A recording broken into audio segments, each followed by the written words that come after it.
pasti itu udah karena dari awal Loli pun udah cerita ke gua tentang hal itu, dan gua nggak peduli tentang hal itu karena gua nerima Loli apa adanya. Masa lalunya sekarang kan sama gua kayak gitu.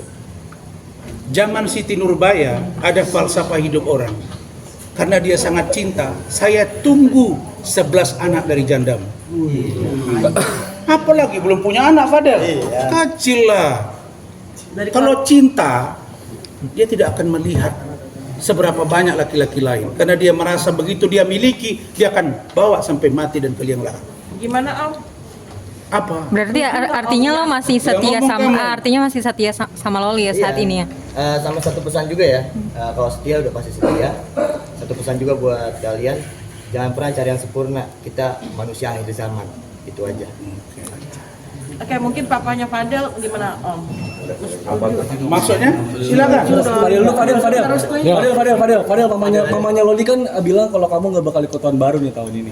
Sempat ada rasa takut nggak sih? Tadinya mau ngajak ibunya Loli tahun baru bareng. Kenapa nggak jadi? Nggak jadi. Kamu jadi menantu tuh yang nurut. Dijadiin taruhan. Oh gitu, calon Kayak menantu. barang. Kamu tuh ngomong sini, minta mohon maaf, minta restu. Gitu, ngomong. Ya tapi Fadel kan lu nerima Loli apa adanya. Ya. Gimana dengan restu ibunya kan sulit. Apakah lu akan memperjuangkan terus atau kayak lebih ke Balik lagi ke hidup dulu anaknya. Kita minta restu ayahnya nanti. Kita minta restu ayahnya. Ya, tadi sempat saya sampaikan agar penyidik juga tolong memeriksa ayahnya Loli. Karena NM kan bilang bapaknya orang hebat dan ada. Ya kalau begitu datang dong diperiksa. Kan kalau tidak mamanya setuju, bapaknya setuju, apa salahnya? Tapi kalau dua-dua nggak setuju ya mereka kan pergi ke sana. Habis itu jumpa di Kadi sudah lahir anak baru datang. Biasanya ibu itu kalau sudah nengok cucunya jinak ya, jangan-jangan begitu niat Fadel ini. Bisa jadi. Kalau saya tetap mendorong ya, mau marah mau tidak NM, saya mendorong supaya mereka direstui. Kenapa? Karena menurut saya, melihat cerita yang berkembang, data dan pemeriksaan, kalau seorang Fadel mau dengan Loli dalam kondisi apapun, inilah calon menantu yang luar biasa dan bersedia untuk dibimbing agar menjadi menantunya NM. Amin. Selalu itu yang saya pakai, mau yang maki-maki, itu saya berpahala menurut saya. Padahal berarti ada rencana yang seperti dibilang Kang Rasman tadi, kalian kalau misalnya nggak mendapat restu dari ibu bapaknya Loli, kalian pergi berdua dan menikah, istilahnya kawin lari. Capek banget naik motor aja kali kita ya. Sekolah mobil lah. Istilah. Kan tahun depan itu kalau saya tidak salah sudah 18 tahun dia. Belum nih. Mungkin 4-5 bulan lagi kan. Gini, kawin lari itu dari Polres ke rumah kamu kawin lari juga, nggak mesti kemana-mana. Kalau umur 18 tahun, ya nggak bisa kita larang. Berarti ada rencana seperti itu, niat seperti itu. Kan udah mencoba untuk baik dari awal. Mencoba untuk meminta dari awal untuk mendapatkan restu, tapi kan nggak dapet. Ya udah, harus apa yang dilakukan lihat nanti. Kita nggak bisa mikirin yang ke depan, yang sakit hari ini aja yang kita pikirin itu. Padahal tapi kenapa sih secinta itu sama Loli sampai yakin sampai terima apa adanya? Karena tahu dari awalnya dia gimana. Dari dia di UK tahu banget. Jadi makanya cinta ya cinta. Nggak bisa dikatakan kalau cinta itu nggak bisa dikasih tahu. Apa yang gue rasain ya udah gue suka sama dia, cinta sama dia gitu. Berarti dari awal pacaran itu kalian hubungannya serius? Ojal. Berarti dari awal kalian pacarannya hubungannya serius berarti? Serius dari awal. Jadi dari awal. Nggak ada yang ecek-ecek, Dek. Karena buat apa kalau nggak serius, gue buang waktu gue. Kalau ecek-ecek marah lagi NM nanti dikira anaknya dimainin. Bang Rasman, artinya kan abang tadi meyakinkan bahwa keduanya saling mencintai dan serius untuk pengen menikah. Bukan meyakini, saya melihat dari hati mereka.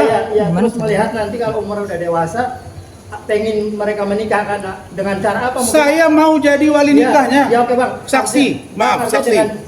Bang Rasman, dengan cara apa? Apakah akan mengajukan dispensasi pernikahan ke pengadilan agama atau seperti apa? Kalau sudah umur 18 nggak perlu, aja. Sekarang yang boleh, sekarang. Kan nggak disetujui. Kalau 18 boleh. Jadi 18 sudah dewasa. 18 kan sudah dewasa, Mat. Umur 17, umur 16, kalau dia mau dinikahkan disetujui kedua orang tuanya dan yang mau dinikahkan sama-sama bersedia, maka boleh diajukan permohonan dispensasi ke kantor urusan agama. Kalau umur 18 mau dia terbang, nggak bisa kita larang. Dia sudah dewasa, hidup dia untuk dia gitu. Kan yang mau nikah dia. Makanya tadi Rahmat bilang, Pak, kalau sempat Loli sudah mengatakan dia tidak melakukan aborsi, kemudian tidak hamil, lalu kemudian jadi tersangka Fadel, pertanyaannya yang korban siapa? Kan yang harus ada dong yang hamil. Masa digantikan posisinya yang hamil? Oke, ada 5 alat bukti. Keterangan saksi itu yang paling utama. Jadi jangan dibias-bias. Jadi kalau saya nggak mau mempermalukan, karena masalah strategi lawyer itu berbeda. Tapi yang pasti Ranlofong dan tim dengan Bangkit dan kawan-kawan, kami menganggap kalau dilihat dari skor permainan, ibarat tinju, ini tandinya itu 8 ronde diprediksi mereka, naik jadi 10, 12, sekarang jadi 15 ronde. Nggak selesai-selesai juga. Saya takut nanti kalau ibarat tinju, ada yang tumbang terus jadi pangsan. Karena itu saya minta nggak usah sampai begitu. Menurut saya, kasus ini, menurut Rahmat juga tadi, akan sulit untuk dinaikkan ke tahap berikutnya kalau mereka tidak punya fakta hukum yang serius terkait dengan kasus ini. Pengakuan Loli nomor 1 menurut pendapat hukum kami. Dan pengakuan itu diperkuat di Polda. Terus pertanyaannya, kalau orang bilang I love you, terus kenapa? Kita nggak bisa larang. Nggak bisa larang. Jadi saya minta kalian tolong wawancarai NM, restuilah mereka. Kalau NM marah melihat bapaknya Fadel, saya yang datang mewakili orang tuanya. Karena ini demi kebaikan. Tapi kalau masih menunggu umur 18, terus dipenjara dulu dia baru direstui, saya takut. Kalau mereka bersama, tiba-tiba sudah dewasa, yang ada dendam bapak. Oh, mertua gua galak banget dulu sama gua. Tiba-tiba lahir cucu mirip sama neneknya. Kan mau nggak mau kan hibah juga. Jadi sudahlah, saya mau mengatakan poinnya begini. Ini bukan canda. Stop yang namanya taruh-taruhan, karena ini bukan judi. Yang kedua, Anda sebagai pengacara sampaikan perspektif hukum yang komprehensif. Yang ketiga, kepastian hukum segera diberikan oleh penyidik untuk selesai kasus ini. Saya nggak mau berkepanjangan seperti kasus Agus dengan Novi. Sekarang yang perang entah siapa-siapa, Agusnya nggak berobat-berobat. Oke, cukup. Thank you.